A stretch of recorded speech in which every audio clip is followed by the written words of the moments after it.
You're listening to episode 53, Teresas Story, a daughter with Spina Bifida occult and tethered cord on the Child Life On Call podcast.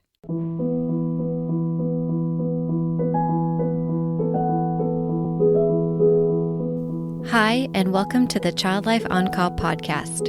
When your child is sick, the whole world seems to stop in its tracks. Plans and priorities change, and your number one job becomes figuring out how to get your child well again. For some of us, rest, medications, and relaxation can do the trick. But for others, it takes more.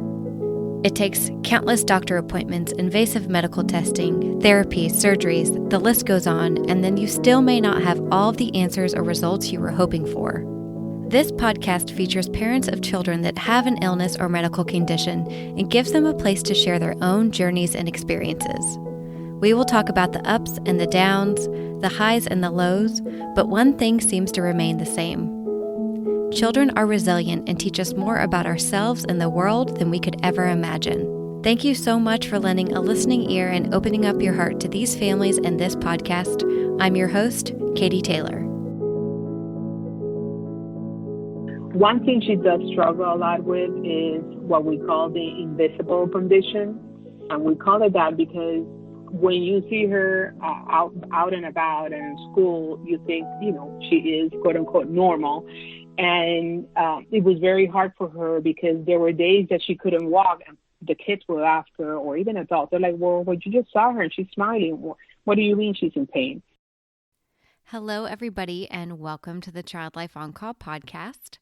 I'm so happy that you're here, and we made it to January 2021, y'all. It was touch and go for a bit. We handled way more than we thought we could in 2020, but that is the bright side. That chapter has ended, and we are opening up a new one, and that's why I'm so excited to start off 2021 with this conversation that I had with Teresa. She had a very normal pregnancy, and she was shocked to learn that when her daughter was born, they saw a fatty lump at the end of her spine. Subsequently, it led to her daughter having to go to a different hospital where they were separated, and they received the diagnosis of Spina Bifida occult and tethered spinal cord. And I'm excited to let you hear her story today because her daughter, who is now older, has helped her develop a company called Hidden Innovations, which is discreet, basically medical supplies on a child's body so that they are able to keep it private from their peers and teachers and adults. So let's go ahead and get started so you can listen to Teresa's story. And I'm just so honored to share my conversation with her. My name is Teresa Crespo, and I live in Miami right now, but I was born in LA and was most of my life I lived in Colombia, South America, because my dad is from there. And I've been here in Miami for the last 20 years. I married my husband. He's American Cuban descendant, and he has two boys from his first marriage. One is already married, 26 years old. His name is Eric. Kevin, which is 22, and he's studying in PhD. And then Isabella, the princess of the house, which now she is a teenager. She's 14 years old. Oh, my gosh. Wow. So she's got big brothers to take care of her now, huh? Yeah, that actually helped out a lot at the beginning because we had them every other day in the house. So when we were waiting for them, we were also excited. We're like, okay, you can help us. You take care of your daughter while we do some cooking or we do some washing. So they were, sure. There's a huge age difference. So it did help us. So we were lucky, very blessed to have them. Oh, well, why don't you start off by telling us a little bit about when you found out that something was different with Isabella? Well, actually, in our case, it was when she was born. When I went to the doctor checkup, which is toward the end, it was the 37th week. The doctor said, you know what, your pressure is a little bit too high. Why don't you go to the hospital and they can do a thorough checkup? And I was told that the liquid of the amnio was kind of low, so we would have to induce or do a cesarean. So they started induced, but of course, like I told the doctor, I don't think my daughter's ready to go out. You need to go in and take her. So once she was born, that's when they saw right away. They said, "Oops, there's a lump on her on the backside." And at the moment, I didn't know what that meant because nothing was showing when we did all the sonograms and all the checkups with the baby. So that was kind of the moment that, okay, there's something wrong. We're going to have to check on her to see what she has. You know, when you are talking about that, it's like, you know, that's the reason I feel like we have all these prenatal appointments, right? It's like to see how baby's doing, how's the progress, and Correct. probably the last thing in your mind is that she would be born, you know, with this thing on her back. And how was it right after she was born? Were you able to connect with her right away, or did she have to go to the NICU? Actually, they took her right away, and I remember just kind of thinking what's going on because everybody was rushing around her, and the doctor told me, just focus on us. You know, we need to finish with the cesarean. And when I went to the room, I didn't see her, and it didn't dawn on me until, let's say she was born around 8:30, and until 3 o'clock, I haven't seen her. But I was so distracted of people visiting, like family, relatives.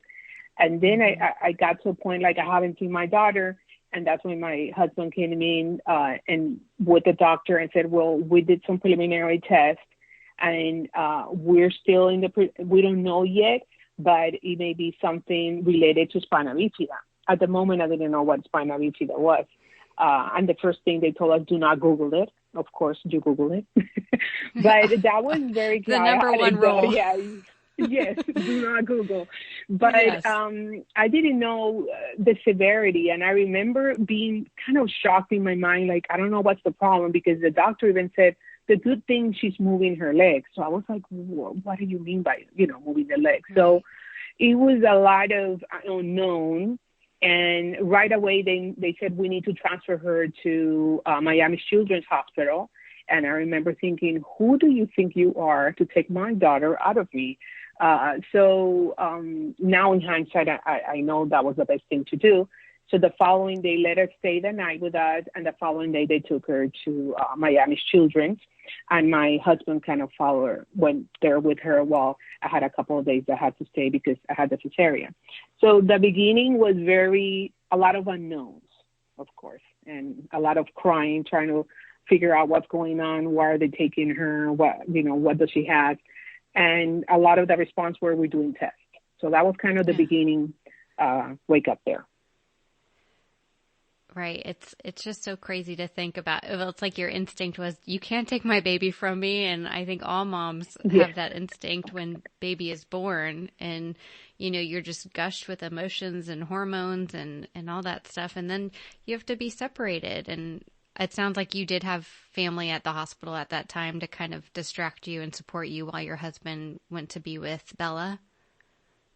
Yes, my mom was there and a lot of the family relatives. But at that point when she was taken to Miami Children's, my focus was, okay, I need to, get better so I can go and see her. So I had to do the walks. And it was kind of shocked the first time I saw her in NICU because they have all these tubes with her connected, and they had one nurse dedicated to her. And that's when kind of hit me, okay, this is really something serious or something wrong is going on, with her. So for me, seeing her the first time in the NICU was kind of shocked, and I just went crying. I couldn't even talk to her. I was just looking at her and hearing all these little, buttons and beep beeps and this and that. So yeah, it was very, as much as I had the family, it was just very shocking seeing her in the NICU. Definitely. And so what did they tell you? I guess they said they were running tests, and did they mention, I guess they said spina bifida at the beginning, and how did they give you a conclusive answer about what they were going to do and what her diagnosis was?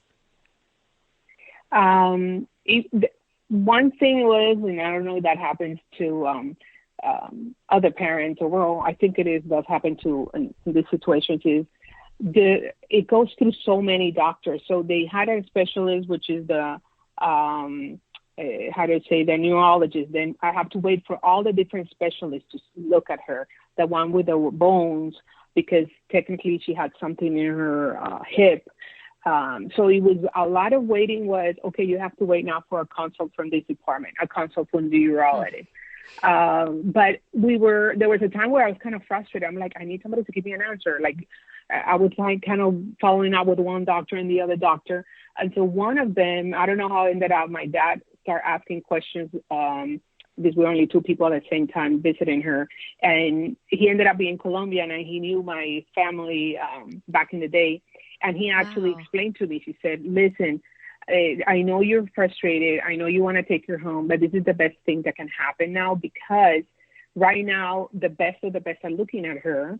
And by the time you leave, you're going to have a definite answer, and you're already going to have appointments and everything scheduled before you leave. And it turns out that made sense. He says, if you leave right now to get appointments and figure, it's going to be very hard. So it worked out, and that he kind of handheld and explained to me a little bit about all the process. And then by the end, the 5 days, then I was told, okay, she has her spine cord attached. She has Spina Bifida, and we need to do a surgery, because depending on her growth, that's going to impede her growth.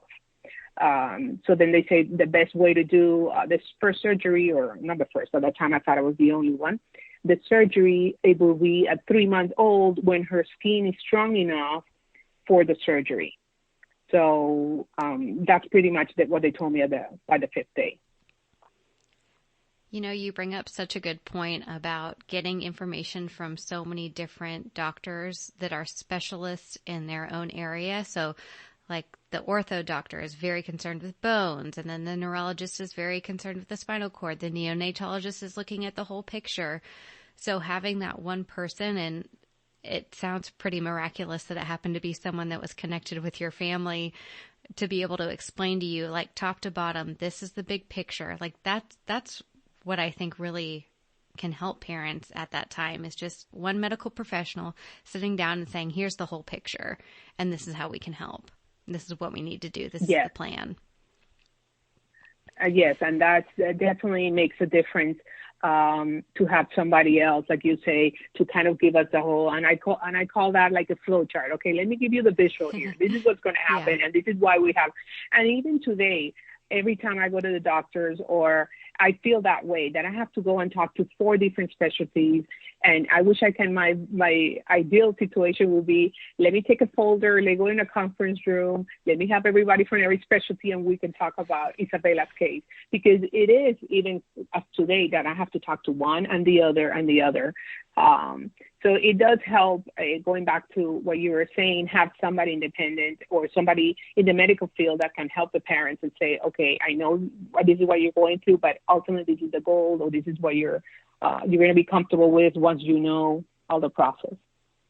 Totally.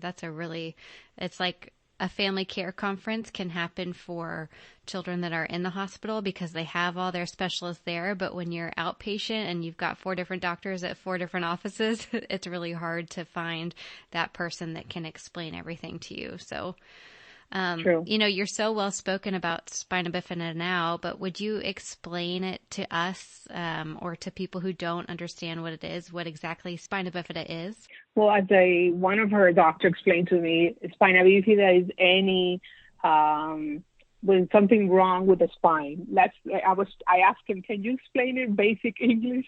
And he said, Spina Bifida is anything that has gone wrong with the spine. But in the case of Spina Bifida, there's 3 different types of Spina Bifida, and I cannot pronounce the names, but there's the one that is really extreme, where actually the spine is affected or is exposed at the time they're born, that actually the connection to some body parts are not well, and that can affect to the point of being in a wheelchair.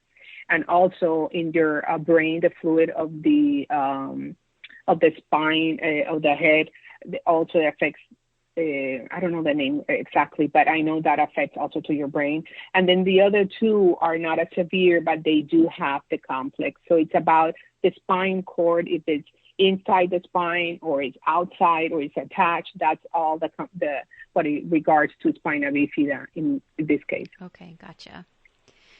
And so talk to us about what Bella's kind of Prognosis was like and what she has been dealing with over the past 11 years. Yes.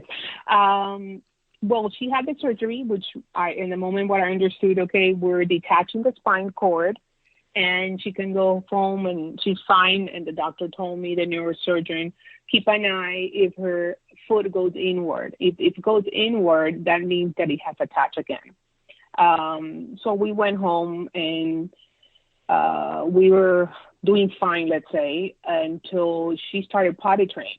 That's when I started noticing that she's having a lot of UTIs and she cannot potty train correctly. But and at the moment I don't know if it's part of being denial. I didn't know it was part of her condition that this part of her body was going to be affected. So once we start working with her, and I remember even we started going to psychologists because I thought, I don't know why she doesn't want to potty train. And then also she would have problems with her stool and accidents. And she started to go into school and it became kind of a problem until we kind of realized, oh, wait a minute, this is part of, as much as she had the surgery, this is an area that was affected and we need to kind of manage it. And then we kind of changed the whole, I would say, working with her, the strategy of how she can manage on a daily, the whole situation of managing her bladder and her intestine. So that was the first, let's say, potty trained 2.5 years to 3, and then probably until 5 years old. That's what we are kind of managing a lot, working with her and helping her with constipation and how do we manage her UTIs, because she was having a lot of UTIs. So we started doing very small dosage of antibiotics to help her and give her time for her body to develop and see what changes were going to be in her body. So that was kind of the first things that we were working on when she was growing up. Wow, that's, they don't prepare you because they probably didn't know exactly what it would look like and they don't want you to worry. But at the same time, to have it be a complete shock, there's somewhere about that middle ground with saying this could happen or may not. And it's just hard to know. But 2.5 to 5 are some pretty important developmental years, and, not being able to potty train or seeing other kids your age do it can kind of threaten that self-confidence that preschoolers have. And I know it's been a few years, but can you think about any of the things that really helped her in that phase and coping with having to develop her potty training skills and catheterizations and all of that? Well, at that point, we were still not doing the catheters. We were focusing on the potty training a lot. And those we went through, and I don't know if this is, and I want to mention it because some parents will go through it.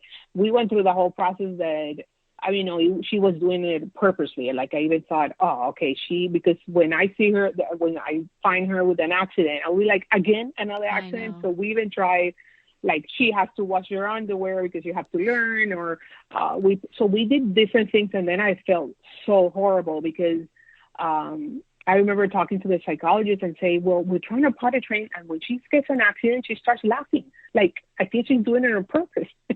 And the psychologist actually said, no, she's reacting that way. It's her nervous mechanism. Right.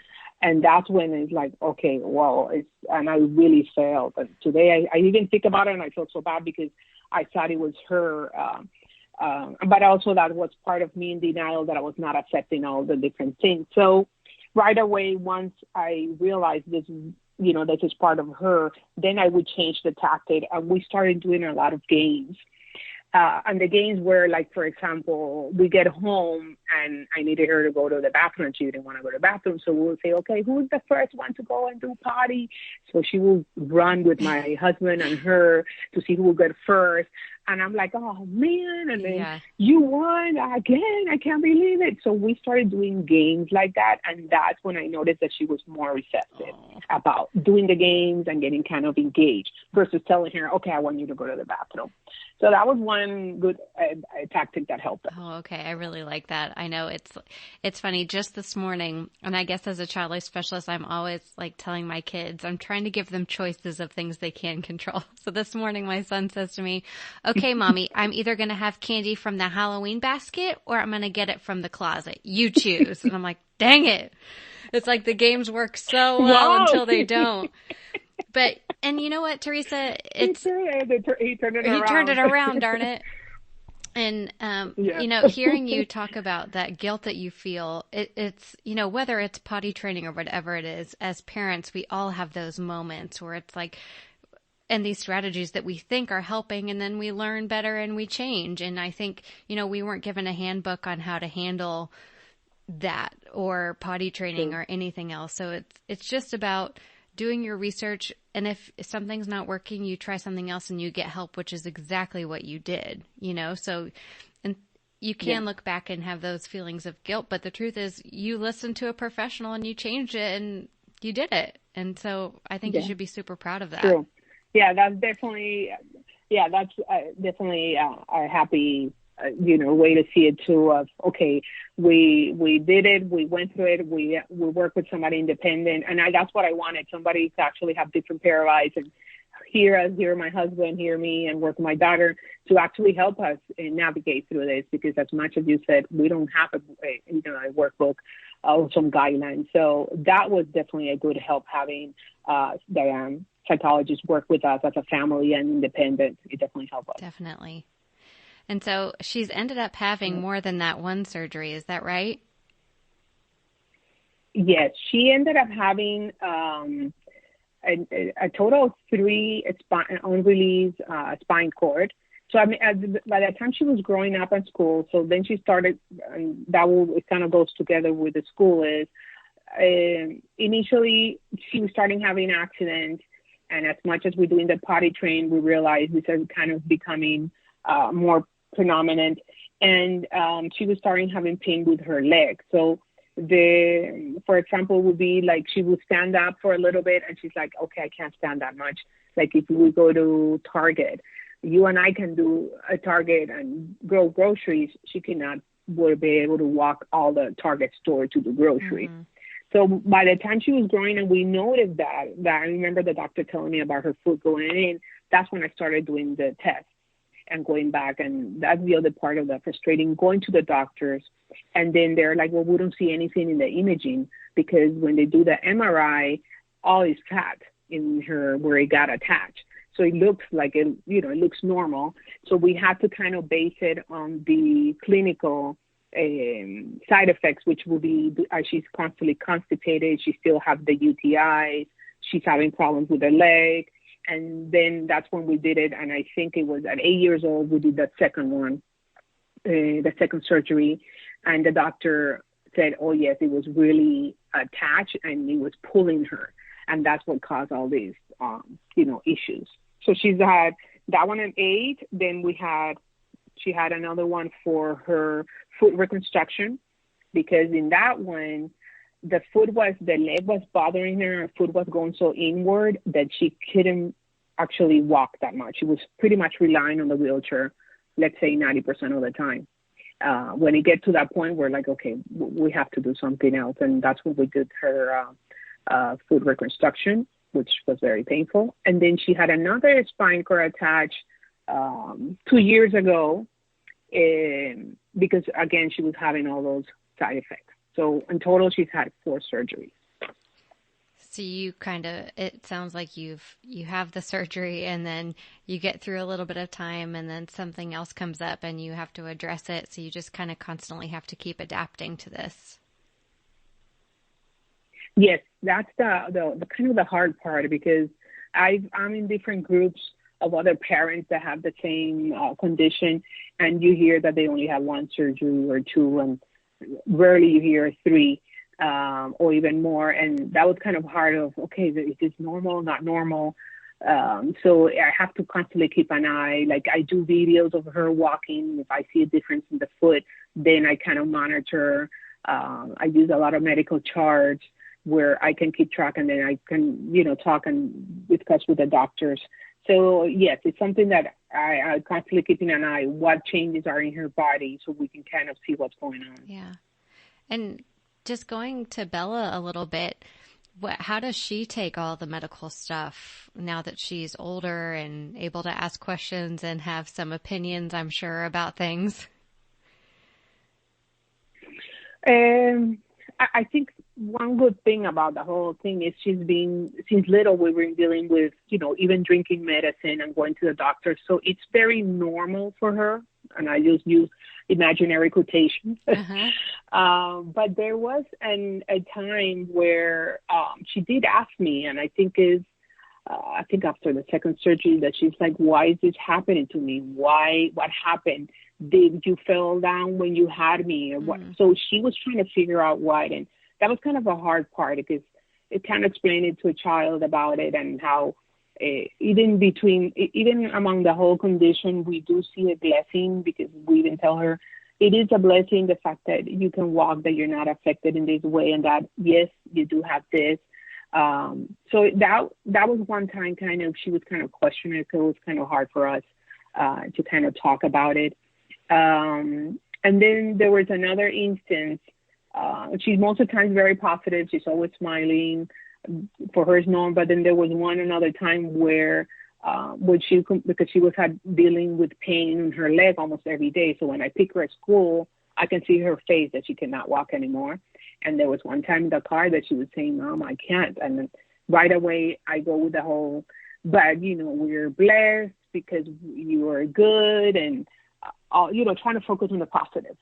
And soon after that, we have a psychologist appointment where we talked about that, and the psychologist told me, you know what, sometimes you just have to say, what the blank, and just let her wallow in it, because it is not all peachy. I mean, you do have to recognize there's some pains, and you do have to recognize that it's not fair, and you want to have that, moment of, let's just let it go and don't think about anything else. So since that had happened, actually has helped us, because when she kind of complains or tells me, Mom, today I don't feel like it, I'll say, okay, that's it. We're not going to do anything. What do you want to do? You want to watch TV? You want to just hang out? And so there's few moments of those, but she does have a couple of like, okay, this is too much. What can we do? For sure. Yeah, it's like you're validating kind of the feelings that she's expressing to you, and being able to say that to your mom is pretty cool. So she's very lucky to have you. Oh, thank you. And I even tell her, don't you want to, because we haven't gone to the therapist, I don't know how many, probably in the last 2 years. And I asked her, what, do you want to go again? At least you have somebody else to complain. Maybe you want to complain about me. And she's like, no, I want to talk. I feel comfortable talking to you. I'm like, okay, thank God. She's still a teenager and she still wants to talk to me. But I know pretty soon she's going to be, I want to talk to somebody else. Oh, yeah, definitely. One thing she does struggle a lot with is what we call the invisible condition. And we call it that because when you see her out and about and in school, you think, she is quote unquote normal. And it was very hard for her because there were days that she couldn't walk, and the kids will ask her, or even adults, they're like, well, you just saw her and she's smiling. What do you mean she's in pain? So that's kind of it is very hard for somebody who has a condition that is not visible to others to actually manage. And that's what we see, that with kind of teach her and how to be more outspoken. And I tell her, you have to communicate and say, I'm sorry, guys, I cannot walk right now. I need to take a break, or I need to sit down. And even with adults and teachers, there will be like, but I don't understand. She was walking yesterday. What do you mean she cannot go up the stairs? So that's something else that in her mind, when we talk about it, she says it struggles to how to explain people. They look at me like, what do you mean you're in pain? They see her, just she's fine. That's an important point, because you're right. And we have to find the language to give kids to use so that they do feel equipped when someone comes at them, because it can be really tiring to have to explain yourself over and over and over again. So giving kids a 1 to 2 sentence phrase, and it can be what they're comfortable with. And I've even had some kids before be like, oh, it's my superhero pouch, or, they get to say what they want and whatever their explanation is and what they feel comfortable with. Mm. Some kids feel more comfortable with a medical explanation. Some kids feel more comfortable with an imaginary one. And, it's up to them. It's their life. They get to decide. True. That's something that actually we did some role playing. And again, it was psychologists that helped us with that. And then we pretend that I'm walking next to her and kind of give her the comment and how she can respond. So it is true. And we let her respond the way she felt comfortable. And even when she was growing and things were changing, we would ask her, what do you feel comfortable to talk about?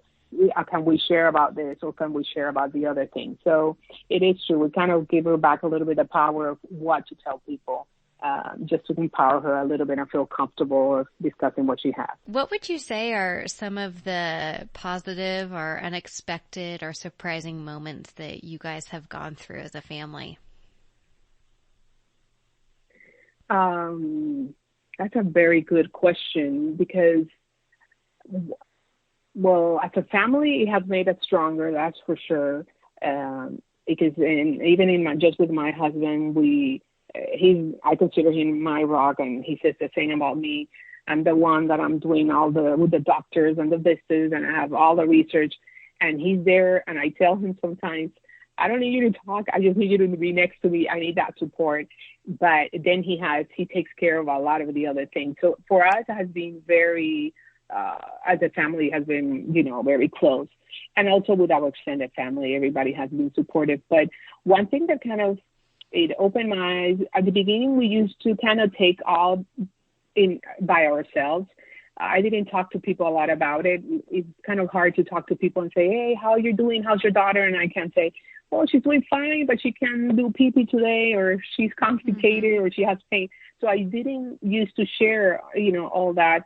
And once people find out, because she had a surgery like in school, it really impacted me how people were humble, how helping us, reaching out, and that community and support did make a difference.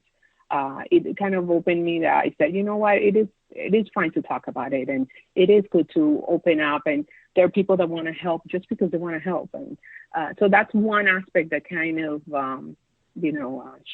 opened more my eyes about how there are people out there that they want to help you genuinely. Definitely. And so you've kind of taken your situation and you've created something, Hidden Underwear. Could you tell us a little bit about what, specifically inspired that and how you got the motivation to start this project? Couple of things. One, like I mentioned before, the whole game scenario. I realized pretty soon, and I told her, I'm not a doctor, and I can't do anything, but why don't we focus in the solution rather than the problem? So initially, we just did it again as a game. I said, if you can invent a tool right now, just a one, and I am here a princess, and we invent the product, what would it be? And that's when we kind of worked with her. And she said, well, what about if we do a bag that attaches with a zipper, and then I have all my things magically there. And that's how it kind of started. And then one day we're like, what if we created a bag or a pocket? What would you want to call it? And so it started all about a game, and it would give me a chance to create something to help her. So I did research about finding a bag we started, like, for example, we had 2 lunch bags. So when she go to school, the kids think that she's going to lunch, but actually she was going to the bathroom. But then they start finding out, they're like, why are you going with your lunch to the bathroom? So we're like, okay, check, let's try another one. So it was a way for her to get engaged, but also for me to find a solution because I couldn't find anything. And that's how it kind of started. And believe me, we did it like for 5 years, because I would be the one buying the underwear and then just cutting and paste and, sewing. Okay, let's do this. There was a lot of fails. Like, there was one time she went and she's like, Mommy, I went to the bathroom and everything fell to the floor. I'm like, okay, we're not trying that one again. Oh my gosh. So it was a lot about, the whole game and finding a solution. But when actually to make the decision to do a business, I remember thinking, okay, God, and we're very religious, there has to be a reason or a purpose for this. And I remember kind of going back and forth in my mind. And initially I thought, okay, you know what? I'm going to have a platform where I can reach out to other parents, or maybe I get more involved and kind of open my arms and my experience to other parents to help them out. So I was already in that mindset. And then once I had a whole bunch of underwear. I went to Colombia and I had made like 20 just to have for Isabella. And she tried it again in school, and she was the one that came back and said, Mommy, what about if we help other kids? What about if we, give them to other kids? Aww. And that's how we kind of, and in the beginning, I kind of entertained it as more as her project. But then once we started doing the research, wait a minute, there's a lot of kids out there with different, not what Isabella has, but different medical conditions that can benefit. And we shared with her urologist, and he said, actually, a lot of boys can benefit for this because boys don't carry purses when they go out. And, their pockets may be small, so this is something that boys can benefit. And that's how pretty much it started. The idea comes to turn to more research and figure out, okay, we're going to do this, how we're going to do it. And that's the kind of the first step. Wow. And so does Bella actually use the product, and have you seen other kids use it too? Yes, Isabella does use it, the underwear. Other kids, I get, people have purchased it, and I get a couple of moms that have, reply, and I kind of always try to reach out, hey, was the product good? Did it work out? So that's good when you hear other moms that are like, we've been trying to look for something. This is great. So that's kind of satisfying. So based on the feedback that I've gotten, yes, other kids have used it. And the good thing is I hear moms writing me, are they going to do this for moms for incontinence? So it's even funny how, because I even suffer for incontinence. So I'm like, yes, I'm looking into that. Oh, the circle of life. So yes, she's using it. Yes. Oh. So we're working now. She's a teenager, Isabella. So now we're working with the same for teenagers, but some type of protection. If they have any, menstruation or anything like that. So now we're working on that. So it has kind of opened the door to other things too. You know what? That's a whole other can of worms, right? It's one thing to be a child, but it's another thing to be a tween or teenager going through puberty and having to deal with self-cathing and all of that. So if people want to get to your underwear, what is what's the URL that they need to type in, or how can they find you on social media? We have the website. It's called Hidden Underwear. And there in the website, there's the links to our Instagram and Facebook. And the Instagram and Facebook account is under Hidden Innovations, because that's the name of the company. The idea is to develop other products that can help kids for other medical conditions. So that's why we call it Hidden Innovations. I love it. That's so cool. Yes. Well, want to be creative about stuff. Yeah. Would you mind just sharing us, what has Isabella taught you through this experience? And, I always say that like kids are our best teachers, right? Because they should wear their feelings on their sleeves. They tell you like it is. They handle things better than adults. Mm-hmm. What do you think that Isabella has taught you? Wow, that's a very good question. She has taught me that no matter what you're going through, you can still accomplish, whatever you want. And I relate a lot the fact that she has very good grades. She's in the National Honor Society. And because myself, I'm more focused with her about all the medical treatments that we go every day or every weekly, what medicine are you taking, what's going on, that I haven't focused on her studies. My concern was more the health, and she has even taken upon herself to excel in the studies. So that amazes me that somebody or a kid at that age that has to be concerned about pain levels, about medicine, still managed to have good grades. And you always see her with a smile and doing fun stuff. So I complain when I get out of bed and everything hurts. And she just like, going on. So that part is like amazing that, that's what she has taught us a lot about, the resilience of just taking it and move forward, not focusing on that and focusing on, whatever she has to do. Definitely. And what resources would you share with other parents who are maybe at the beginning stages of getting a spina bifida diagnosis? That's a tricky one because there's so many things out there. And what I do learn, there's groups on Facebook where they have parents with spina bifida.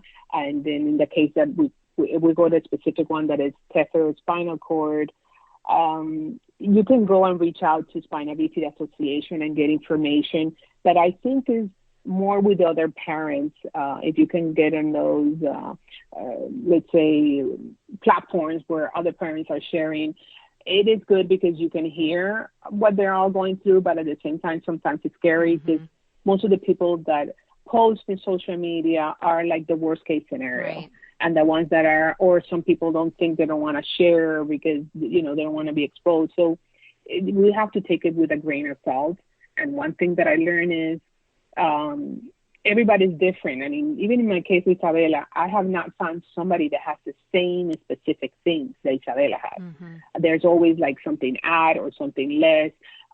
So just get information, but go with your mother instinct and you start asking questions with your doctors. Everything was more of instinct of asking questions to go to the Spina Bifida clinic or go to this place or go to the other hospitals. So it's pretty much do research, but take everything with a grain of salt. I love that. I say that a lot to parents too when pointing out, community groups on Facebook and all that, and just to beware of the type of comments that you may see, worst case scenarios, maybe some bad medical information. And it just makes me so grateful for this podcast because we've had parents go through all different types of situations and scenarios, and parents that we interview and share their story verbally in this podcast forum have a very realistic but positive outlook. And it's a testament to the parents who share just like you. So thank you so much, Teresa, for sharing your story, for creating something for the world that makes, a really hard, difficult situation better for kids, and being there to support parents. So thank you so much for being here. I thank you for having me. I do appreciate what you're doing because there's not many platforms out there that share all this, and it's very delicate, like you mentioned, situation, and at least if we could help other parents. I think what you're doing is great. The fact that people can share, and then you can kind of resonate and feel that, okay, I'm not the only one going through this. There's other people also going through this. It definitely makes a difference, especially on those lows. We have high and lows, so that definitely helps, having podcasts like the one that you have. Well, thank you. It's an honor to be able to do it. And before we started recording, I just want to say real quick that you found the podcast because you typed in Spina Bifida. Is that right? And you came across another episode? Yes, another episode, and it was Abigail. I think it was amazing, the story, and also that strength that they have and that belief and faith. And they found out when the baby was actually in the belly, and then now her son was like, by the time they did the podcast, was running and playing. Yeah. So as much as she was getting all this communication, it turned out he does have some complications, but he has a very beautiful life. So that right away inspired me, like, oh, that was so good. That beautiful story. And it definitely reached out, to my heart. And I was like, oh, I want to be this podcast because I want to, share our story as she did. Awesome. Well, thank you so much for being here. And I will link to Hidden Underwear. I will link to Hidden Innovations on Facebook and Instagram. And so you can connect with and follow them and order some underwear if you or your child need it. And we'll be waiting on the incontinence cool. underwear for us mommies. Yes, for the moms. Thank you for listening to the Child Life On Call podcast. I'm your host, Katie Taylor, and you can follow us at Child Life On Call on Facebook, Twitter, and Instagram. Please rate and review to make it easier for other families to find us. We have cute merch available at www.bonfire.com/store/childlifeoncall, and you can listen to more episodes and find resources at childlifepodcast.com.